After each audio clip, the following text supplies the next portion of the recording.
Well, good morning or good afternoon, depending on when you're watching this video. This clip is designed almost exclusively for the Crimson track. It's put together to help them with their writing assignments. Blue, you're more than welcome to watch it. Again, it's some tips that may help you as you go into your job and you start to work on your written work products. I'll start off by laying out the writing assignment for the Crimson track. And then I'll go into 12 points that may help them as they start to put together their writing portfolio. The work product for the assignment, we want you to start with an audience analysis. And that's going to be common for all the work that you're going to be doing in the class Crimson. We want you to prepare this audience analysis ahead of time. I'll go through in more detail of what that constitutes. You're then going to write a refusal letter, a persuasive letter, a memo to somebody in power in the organization, a transmittal letter. Again, you're free to pick the topic that you want to write on. It can be if you're working in your workplace. If not, you can pick somebody that's in the news right now in business. And you remember that writing mechanics matter, and that you want to be paying attention to writing in a way that connects with the audience that you're focusing on.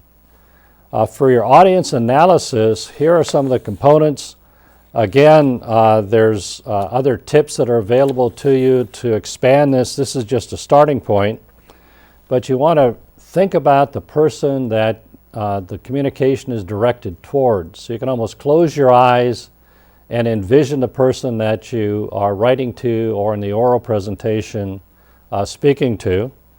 You want to understand what your relationship is to them.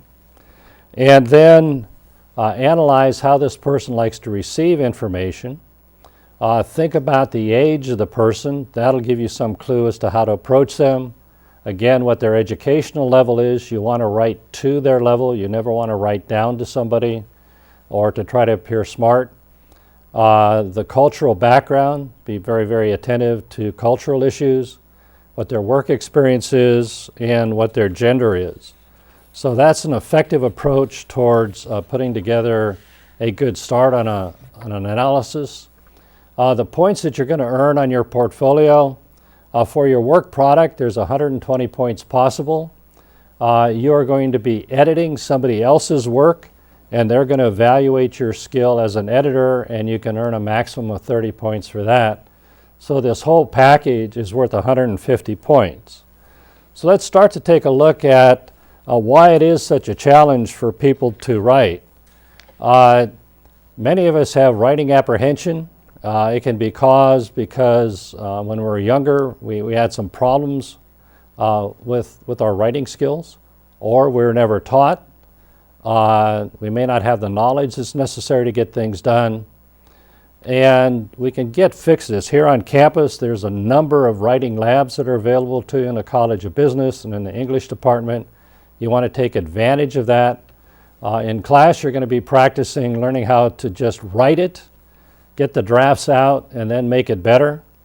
And then hopefully my job and the job of your peers will provide support to you so that we can start to overcome this so that you're developing a higher degree of confidence in your skills to write. You want to be planning effectively. You want to think about what it is that you want to say, so that you're getting that message clearly delivered. You want to think about why you're taking the time to write and to inform the person that you're working with. You want to deal with who the person is. That brings you back into your audience analysis. You want to be very, very aware of when you're writing so that the memo or the letter is going to be arriving at the right place to the right person. Where it's going to be communicated, who the message is coming from. You may not be the person to write the memo, or you may not be the person to give the speech. You may need somebody with greater authority to sign the memo, or you may prepare the presentation and they give it. And then how things are done. A great deal of awareness on the proper channel that you're using to communicate effectively. Again, we're going to get you thinking strategically about writing so that it becomes more automatic you're more at ease with it, and you can start to really nail all of your assignments. So I have 12 tips for you to become more effective at writing. The first is to choose words precisely. You need to determine whether or not the word has a common meaning, it's denotive, moves well within the organization or within the context. We tend to see oftentimes students tend to use malapropisms, which means that you pick the wrong word. It sounds the same, but it's not exactly the word that you want to use. Connotative language or words are things that we use in our highly politically correct environment to make sure that we're communicating in a way that isn't offensive and that it doesn't have a negative emotional impact on the folks. But we need to be aware that language is very fluid and that the language that we use, the words that we use, change over time. Again, one of my challenges, I have to make sure that I understand what language you're speaking when I get into the classroom, so I'm picking words that resonate with you. Principle 2, most managers, most business leaders have the attention span of about a 3-year-old, so use short, clear, crisp language and sentence structure in all aspects of your communication. So keep it simple. Number 3 is you want to use words that are as concrete as you possibly can. Sometimes we start off with very abstract terms. On the slide I use the example of a general category of farm animals. That's very abstract, very high up in the abstraction ladder. And then you bring it back down to your pet bull, Oscar. That's very, very specific. So again, try to be as precise as you can in your choice of language. Avoid wordiness, clear, crisp, concise. You want to edit your work to the point that each edit you're using less language than you used before so that your correspondence becomes smaller and smaller and tighter as you go through. You may look at some examples in an organization that you're in and they have some bad habits and you want to be able to be the model of an exemplary communicator. You want to avoid words that are overused or are becoming buzzwords. One of the things that drives me semi-crazy is I go from organization to organization and they all have their own buzzwords and you end up having to ask people what in the world they're talking about. It seems like about every month the new buzzword in business seems to come out, and if you want to engage in some recreation, just go to Barnes & Noble and look at the title of some of the business books that are out there. They tend to use words that are far, far overused and probably not appropriate for the context that they're in. Tip number 6, you want to use positive words and positive language in which you communicate. You want to state things as positively as you can. You want to avoid gender-specific terms unless you know exactly the person that you're talking to and then it's him or her. If not, we want to remain neutral because we don't want to turn off one side of the audience or the other by being very, very focused on chauvinistic terms. We also have to write in a manner that's civil, and this is really causing me a great deal of concern that the anonymity of texting and communicating through email is creating a very hard edge in the way that we communicate.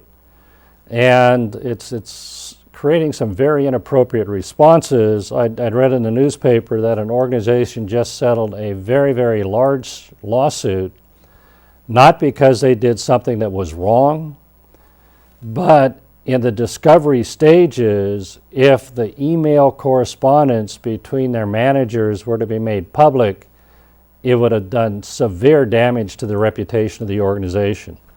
So use words that are positive, convey the message as positively as you can, and keep your tone civil. You want to communicate in a business, notice I'm saying business conversational style. When you're writing, you want to use language that's used between professionals in the business.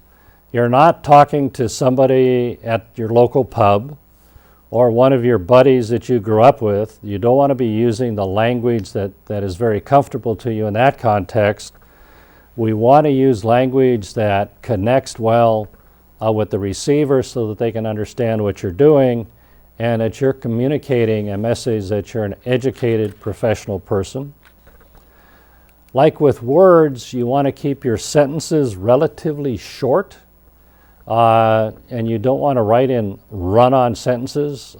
Over the years, I've seen that as a bad habit that a number of students fall into. Just do a word count on the sentences that you're preparing. Keep them between 15 and 20 words, and you should be in pretty good shape. And when you're writing, make sure your sentences are focused on one key point, one key concept, one key message. You don't want to go on and on and on and on and on. So again, brevity is next to godliness when it comes to writing in a business context. Business is an action part of society. We do things, we get things done. Because of that, we want to write in an active versus a passive voice. So you want to put your subject and then your verb and then your object together so that they move very, very quickly. So the example that I gave you, David Leeper directed the message. Again, David is taking immediate action. David's at the front end of the sentence. So as you're going through, you want to frame your message in exactly that way. Again, if you listen to or you read it out loud, the latter sentence, the meeting was directed by Leeper. There you can see the action waning, and you don't get to the part where anything is done until the very, very end of the sentence. So go with an active voice wherever possible. Tip number 10, you want to develop very effective paragraphs.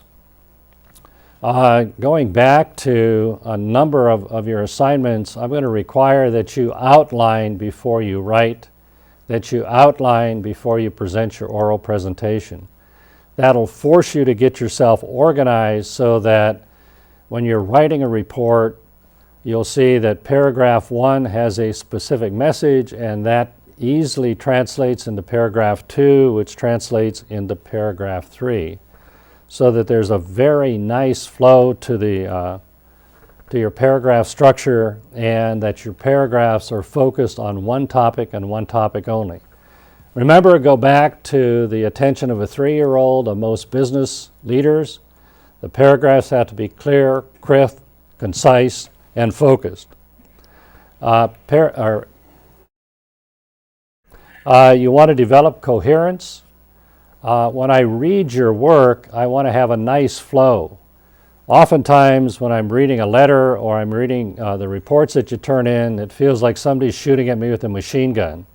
You're just bursting out all these ideas very, very quickly.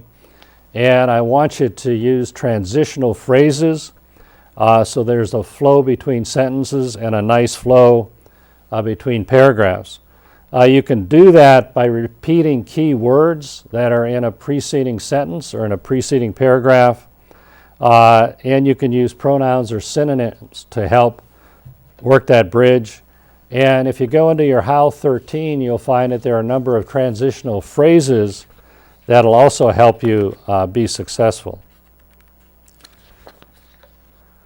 Principle number 12, edit and rewrite. So park your ego, get over the fact that you can do something in one take, that you want to get things down, and when you come in to edit, you want to go into it also with a very still mind.